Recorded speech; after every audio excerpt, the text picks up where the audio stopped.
This is Leafs Morning Take with Nick Alberga and Jay Rosehill. Now we've got a fight started here right off the bat with Rosehill. 30 minutes of live, nonstop Leafs talk starts now.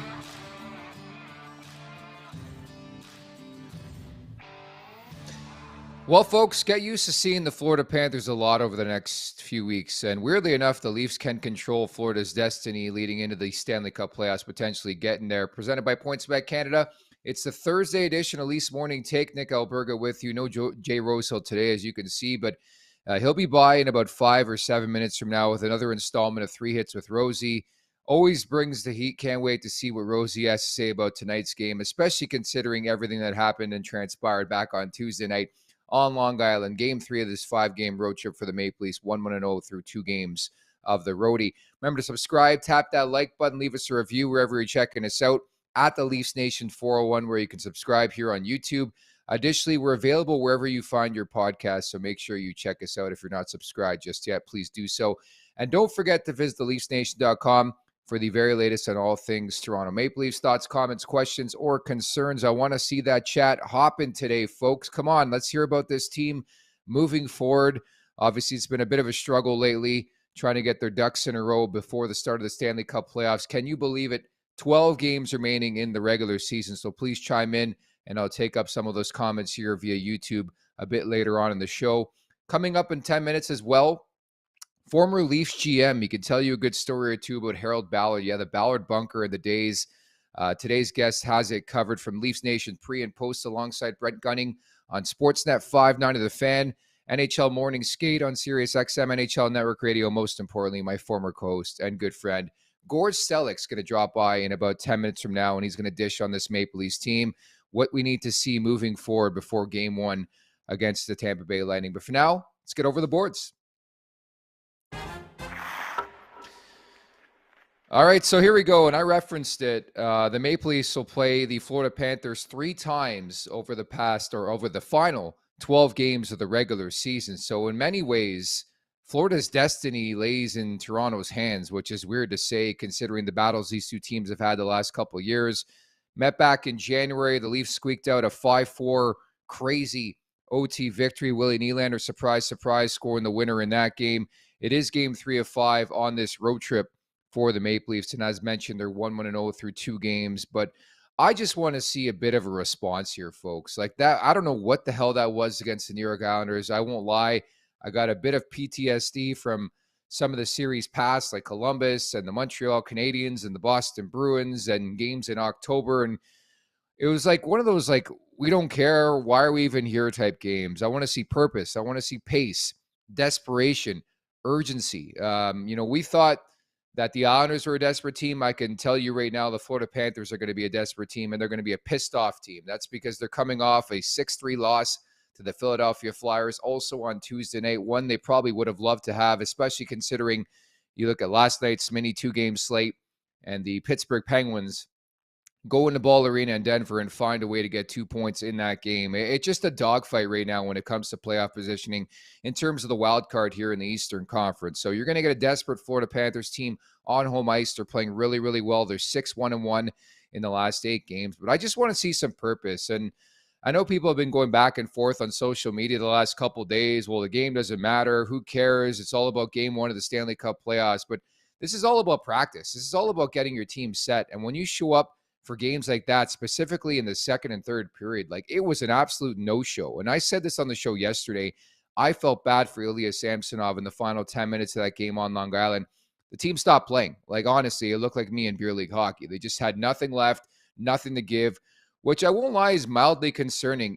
Because we've seen this from this team before, where it's like, I don't want to challenge their work ethic, because obviously these guys are working, but it's like this, we don't give a shit meter. And that'll be a prevalent theme here in my interview with Gord Stellick coming up as well. Just his thoughts on that, where it just happens way too frequently with this Maple Leafs team. And maybe I'm making too much of it, and it's a bigger story than it needs to be, but I think it's mildly concerning, and it's triggering for Leafs Nation, because we've seen that type of effort before when it matters most in the Stanley Cup playoffs, and also games against like Arizona and San Jose and other teams, beatable teams, and you show up. You don't really show up. And that's my beef with this whole situation. So really, really looking forward to this one. I know it doesn't have much bearing in the standings. People want to argue that with me. It doesn't. I don't think the Leafs really care if they have home ice advantage in the first round or not.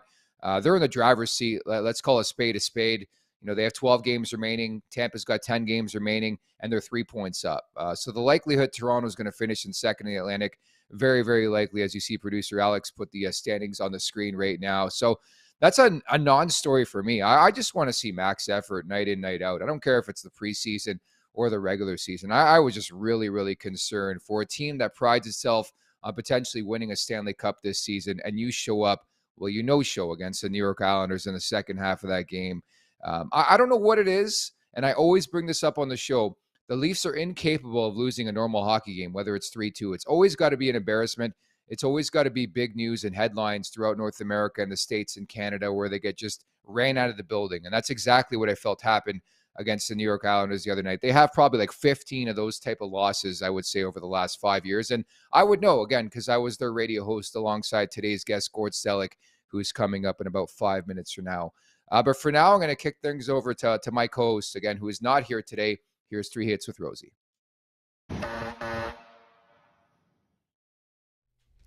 Welcome back to 3 Hits. We're starting off where we left off, which is talking about some lineup issues because it's what's going on right now. And my prediction is that tonight against the Florida Panthers, Sheldon Keefe will ice the most probable lineup in his mind to start the Stanley Cup playoffs. I think that after that stinker on Long Island, he has had time to think and reflect. And I think he's seen enough. He knows who's who. He knows what's what. And he's going to put a line together that he believes is the best chance to play Game 1 of the Stanley Cup playoffs. That's a hopeful thing. I hope he does. I hope literally there's no way anyone can even question the lineup tomorrow night and that it's just the best of the best at this point in time. That being said, number 2, would that not mean that Luke Schenn is replacing Justin Holl? You would think it does. If not, what is the message being sent? That Holl is above him on the depth chart? If so, why did you even trade for him? You literally needed someone who can be reliable, who can be physical, who has experience, and who's having a good season. And Luke's having that this year, and yet he's played a game in the last month. I don't know if that's being thought of as resting the guy or helping him out, but a guy like him needs to get his boots under him. He needs to skate. He needs to play. He needs to get reps. He needs to be familiar with these guys on this new back end of the team he just got traded to. You would think he would want to do that if he's going to play in the playoffs and play a lot. And if he's not going to play in the playoffs or play a lot, then why is he here? I have a feeling I know that's what should happen. I believe that personally, and I think that will happen. Whether Hall comes out or not, I believe Schenn will very much be playing tonight against the Panthers, and I would think Hall should be able to come out because that's probably the most likely case in the playoffs. Maybe I'm out to lunch on that, but it brings me to number 3. What they need to do in that game against the Florida Panthers is respond. Respond to the play that happened this week. Respond to that Islanders game. Let that be left behind. Let it be forgotten about. Step up with the best roster that you've got. Ice it and start playing hockey and big-time hockey. I do not like the idea of walking into playoffs and just, we're going to give you our best stuff now today. We just decided. This organization has been taught too many lessons in the playoffs to go into it with that attitude, and there's no chance that an organization like that with everything they have going is going to be that arrogant in thinking that you're just going to tiptoe around for the next couple of weeks and then turn up the heat in the playoffs. They need to start doing it now. The guys need to go. It's not tiptoeing around injuries. It's not being scared to get hurt. It's putting your best guys on the team, figuring out what works and what doesn't, and building a ton of momentum and a ton of steam and just rolling it into the playoffs. That's what you have to do this time of year, and that is what I expect them to do tonight against the Florida Panthers. Thanks, Nikolai.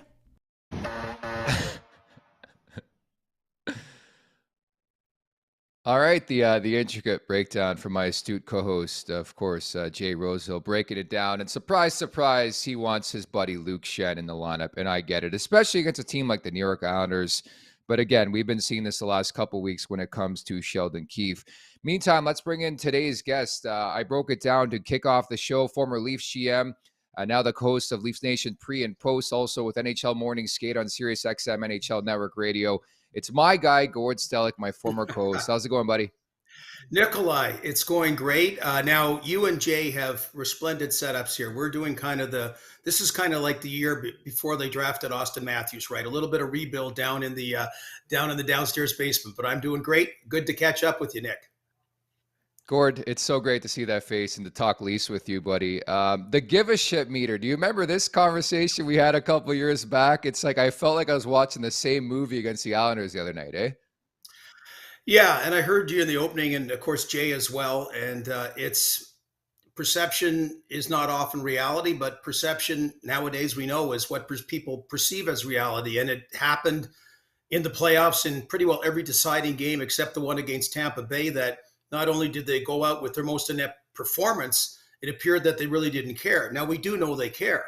And again, Nick, trying to gauge it, like you mentioned about they bounced back after the Buffalo debacle and had some positives. It does seem, but I wonder over an 82-game regular season for most teams, do they have as many extremes as the Leafs had? Because certainly they're trying to come back, like you mentioned, from another one against the New York Islanders. It's amazing how triggered Islanders fans were when I said like the game didn't matter. But let's be honest, Gord. We've known this playoff opponent for 2 months now. Do you think that the Leafs really care if they had home ice advantage in the first round? Well, I think they should care. But, it's funny, Nick, which you'd remember how you go into the playoffs quite often. Like I remember when they beat Ottawa 4 out of 5 years in the playoffs, and every year the Ottawa Senators were a better team. One year the Leafs finished horribly and then swept Ottawa in 4. Shane Corson was on Alexei Yashin and on and on and on and on. And of course, goaltending made a big difference. But to answer your question, yeah, they're not, there's these teams like the Islanders that every night's kind of like a playoff game. So they're in a different place. Other teams, you don't want to call it coasting, but it's, you want whatever that factor is for game number 83 and onward. So I can understand that whether you want to call them off nights or what have you. Tonight against the Florida Panthers, to Jay's point, I mean, this should be more of a test about what the playoffs could be. I would think, and also the bounce back factor. I always am hesitant to gauge what it is like the last 10 games when a team is home and cooled out. But Nick, I do think home ice is important. Particularly Tampa Bay is one of those real strong teams on home. Last change, particularly when you've added Ryan O'Reilly and you've got more depth and balance on the Leafs side, there's more variables you can put into play that make last change even more, to me, more valuable. Yeah, it's exactly what I was going to say. Like, I think that is extremely valuable because I do think that's where we're headed when it comes to Ryan O'Reilly when he's able to come back to this lineup as you put him in the 3-hole, especially from a matchup game against Tampa. I think that's going to be outstanding. What was your general scope, Gord? I know it's been a chaotic last month here in Leafs Nation, but the deadline, the activity here from Kyle Dubas. Checked all the boxes, which, and again, you've given up a lot of futures, which all of a sudden they're considered no big deal, where when he took over, everyone's judging on like every draft pick was worth like $1 zillion or what it was the next Connor McDavid. But I get it. I mean, this is what they have to do. All the cliches, swing for the fences, you name it. That I do like the fit. Like Nick Foligno was never a fit. And, you and I did the trade deadline show back then. He was the big acquisition. Injury was the biggest reason that he wasn't the fit, but he never got acclimated, never really found a role. And I just like in all these particular players they brought in, although to Jay's point, they got a lot of quantity now with Luke Schenn. I understand the variables about Luke Schenn, but you got a lot of D right now. But you added that give up lead factor, like you said, with Noah Cherry and Sam Lafferty. So you needed something different on your third or fourth line. So just nothing that wowed you. I mean, Connor Brown's gone and Zach Hyman's gone, and they've been gone for – and the previous version of Kasperi Kapanen, that seemed to be a little bit more effective in Toronto. They had a little bit more of that. So that's what they fought as they fought the salary cap. So I did like that. O'Reilly was the perfect ad up front. And then you get someone like McCabe. You needed someone that could be a top 4 defenseman. So checked all the boxes, and that, winning intangible that, say, O'Reilly has, how much does that come into play? How much is it a positive? We'll wait and see.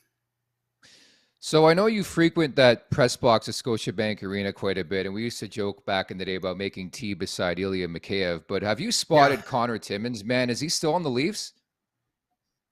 I don't know if he's making tea anymore because Mikheyev had torn his wrist up, so you had to help him and that make tea. I remember that one time, but yeah, because he was up there for about half the season. Yeah, Connor Timmins. Well, there's the other one. Like I'm just saying, they got so many depth guys. So I mean, you think about it. He was on the verge. He was trying to clear waivers. They were trying to clear him in Arizona to go to the AHL, and I guess the Leafs have decided that what they have is better. I thought it was a nice story. He seemed to salvage his NHL career. That still may be the case. But, I know Jay Rosehill's that kind of player. So you get really concerned about and talk a lot about the third defense pair, the fourth line. I mean, they're important. It's a team thing, but it's still, to me, it's going to come down to the big guns. I mean, you can play four stud D, a whack of minutes. You can be creative and, put O'Reilly out on a super line like he's done many other times when you get an offensive zone faceoff after an icing. So there's, it's to me, you want to get some depth and you want them to contribute, but it's still going to be the big guns that are going to make the difference. That's besides the goaltending. Everyone understands goaltending is huge. Oh, we're going to get to that. Don't worry. But what's your take on Sheldon Keefe? Obviously, I think this time of year when we know the Leafs are going to be in the Stanley Cup playoffs, we know their first round opponent. We're trying to steer the conversation somewhere. And lately, it's been this over coaching narrative. The line shuffling, the D rotation. What's your take on all that when it comes to Sheldon Keefe? Personally, I haven't had an issue with it, but that's where people are pointing the finger because this team has looked out of sorts the last little while. Well, I think we got to look at everything. I don't know about pointing your fingers, but you got to look at everything because you look back at it because he came with so much reverence. Mike Babcock helped cost them a playoff series because they were going to do it his way, and Austin Matthews was going to play less. He helped cost them a playoff series by his coaching. And Sheldon Keefe won at the AHL level, but what can you do at the NHL level? I think he would take back the handshakes were firmer line last year. Hey, it happens. We all come up with.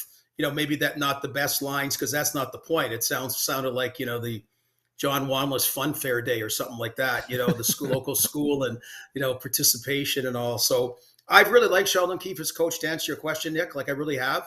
I think he's got the pulse of the team. We always look back and what could have been done to stem the tide, particularly against Montreal when you had that series home and cooled out and, you get the horrible giveaway by Galchenyuk, you get a Marner tough, like all these things seem to happen. You don't get a goaltender, making a difference in a game. But, for the playoffs, which he has more because of checking all the boxes at the trade deadline. So he's got more pieces at his disposal to figure out, how is it going to evolve? Part of being a great coach is being a great bench coach, not looking at the tablet all the time. He doesn't. Some assistants do all the time, it seems. But, that's going to be a part of it. And if you're against John Cooper, well, this guy's got Stanley Cups, so that's a tough one. Like he's a really good bench boss. I'm not saying Sheldon Keefe isn't, but obviously that's part of it. That's accountable for the way they've gone out in the playoffs. And I know it's not been him each and every time, but the way they've gone out in the playoffs the last number of years. This series is going to be so fascinating on so many levels, and among them is the goaltending story. Of course, when you have Andrei Vasilevsky at the other end, who I think was pretty pedestrian in that series against Toronto last year, with exception of game 6 and 7, he said, you know what, I'm Mariano Rivera, I'm shutting the door.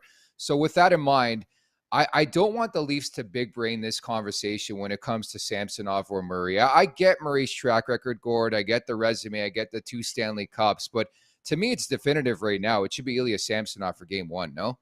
Yeah, absolutely. Absolutely. I mean, Carolina Hurricanes are kind of in that situation. Freddie Anderson and Antti Raanta are unproven playoff goaltenders.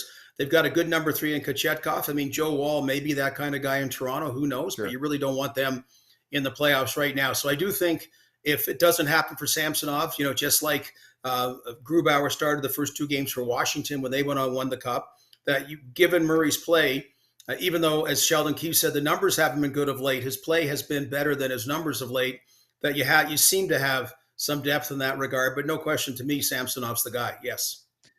Because Jackie Redmond, who I had on last week, I believe, made a really good point. I think it's easier to turn to Matt Murray in a series after it not working out for Samsonov than vice versa. And I think that was a really astute point because I think, automatically they can say, look at the track record, look at the resume, as opposed to going the other way around, the lack of experience with Samsonov, right?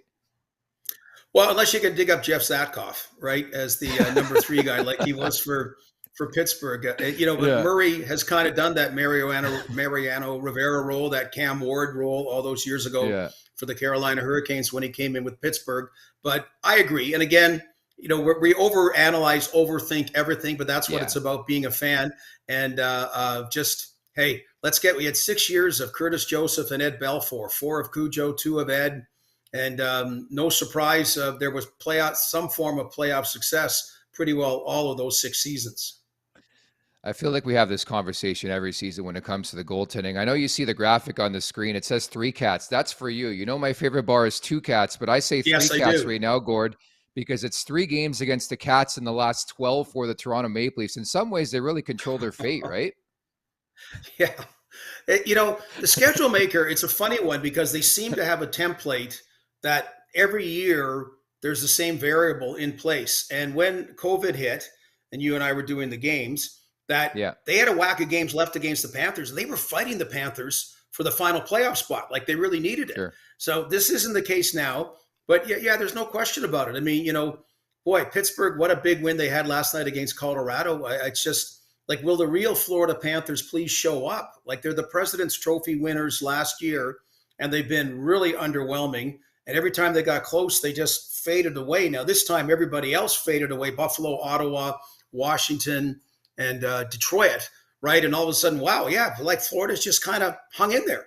So, huge game tonight, like you mentioned. They'll have 3 against the Maple Leafs. I mean, hey, Florida's going to have to play Boston in the first round.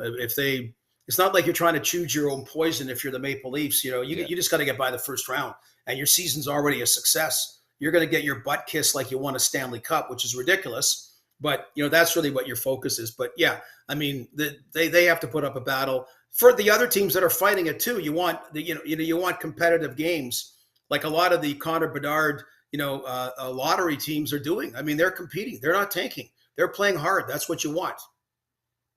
Yeah, I don't want that country club feel. And again, I won't lie, I got the PTSD back on Tuesday. It was the same Leafs team. It looked like a preseason game. Like, show up. The playoffs are around the corner. But anyways, before I let you go, you were infamous in our still... Big save by Sorokin.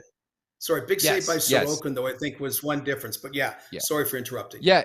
No worries. And that's the big thing for me. I think, a lot of people try to ask the question, what could set the Leafs apart in the Stanley Cup playoffs? You're not going to get Andrei Vasilevsky, but sometimes you need to make that big save, right? Liljegren turns the puck over. Yeah, that stinks. But I think, they have to come up with that stop when it matters most, if that makes sense. Yeah, I mean, way back when Felix Potvin gave that goaltending when you weren't sure about him. You look at Corey Crawford, was getting scrutinized in Chicago. Was the goaltending good enough? Jordan Binnington in St. Louis is another, excellent example. So, I mean, that's what you're going to need. And Freddie Anderson's career is defined by his best game in goal was a 1-0 shutout loss to Columbus, and it was a soft goal. Like, they should have scored 8 goals against Columbus, okay? But that just is the way the bounces, the karma, all that stuff has never happened their way in the playoffs. And that's what they got to get this year. Same in Binnington's year. St. Louis could have been eliminated by Dallas if it wasn't for some lucky fortuitous bounces in the conference final. But I'm getting ahead of myself because to win it all, you need those bounces and breaks and not the controversial penalty call against you in Game 7. But the goaltending, if it's sensational, that's great. If they steal a game or 2, wow, you probably win the series. But it's got to be good enough to give you a chance to win. And Campbell did it last year. Every other year, it hasn't been good enough to give you a chance to win every game. It has not. And lastly, just to finish up here, this is an inside joke, but whatever. It appears there's no cure for Alex Kerfoot, Gord. I would love to see this guy score another goal. Oh, geez. And Nick, to get, I know, an inside joke because some guy has fun talk about what else was there? Kerfoot and Zingly do and all that kind of whatever. But anyway, and Kerfoot last year, again, the bad penalty, but then he made them 2 men short, okay? And I know he's out there killing a penalty, but they had to call that. And that was really the killer as far as it went. And he is the Michael Grebner about just not being able to finish pucks and put them in. And, yeah, these are the kind of guys. And his cap hit is really significant compared to some of the others. the supporting cast, they got to get something, and that's why they added Achari and Sam Lafferty, hopefully to be part of that injection to that element.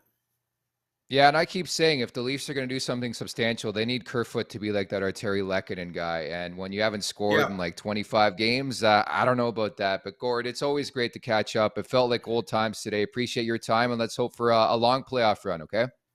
Yeah, I'll see you at 3 Cats, okay? New bar coming soon. Thanks, Gord. See you, buddy. There you have it, the one and only Gord Stellick. So many inside jokes, but I worked with Gord for a couple seasons doing the Leafs broadcast. He's just salt of the earth, has amazing stories, so make sure you give him a follow on social media. Check out his work as well with SiriusXM NHL Network Radio. As we get to the PointsBet wrap-up here on Leafs Morning Take, and I thank everybody here in the chat. You've been hot.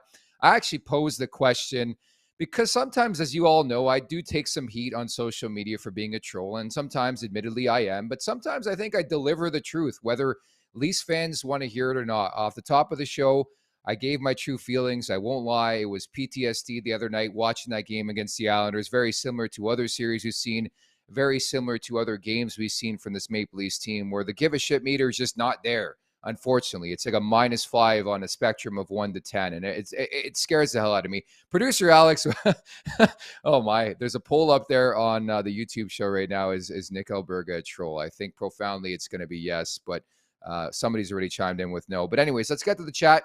PS17, agreed. I'd like to see them step it up when teams are playing them tough and checking tight. This is playoff hockey. You can't just flip a switch. I could not agree more. Handshake Line Respect says the same thing. You were spot on. I appreciate that.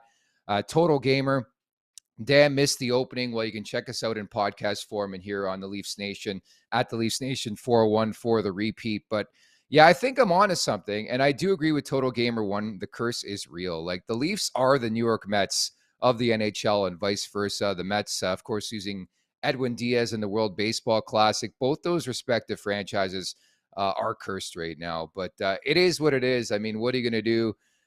Just saying hi to Sean. What's up, buddy?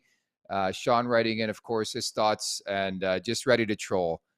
I said yes. Oh, Sean just writing said yes just to troll me. Okay, fair enough. I respect that, but appreciate. Yeah, PS17. Gord is a great guest. Gord's salt of the earth, everybody. I worked with the guy for a couple of years. He just brings the heat, and the best thing about Gordo, he kept me in line because he loves the Toronto Maple Leafs so much. He was Mr. Optimistic. I was Mr. like, oh my God, it's been so long since they've done something substantial. So it was good to have that hot and cold type feel working with Gord Stellick. So appreciate everybody here on the show today. The chat's on fire. I want to keep things going and the momentum going, folks, as we get closer and closer to the Stanley Cup playoffs.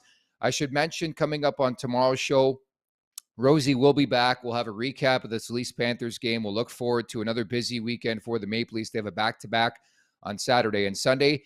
And Jamie Noodles McLennan from TSN's Overdrive and TSN Hockey Analyst will drop by. I've been trying to track down Noodles for a couple weeks. Finally, our schedules align, so Noodles will come up tomorrow. We'll get his thoughts on this Maple Leaf season, moving forward to the Stanley Cup playoffs, and who should be the number one guy in between the pipes for game 1 of the Stanley Cup playoffs. So many thanks to producer Alex and, of course, my great guest today, the one and only Gord Stellick. I'm Nick Alberga. Thanks to everybody in the chat. And the final tally on the poll, by the way, wow, a resounding 89% say I am not a troll. So I love the backing here. I love the belief here. I am not a troll. Thank you to everybody. I'm Nick Alberga. Thanks so much for listening and watching. But I won't lie.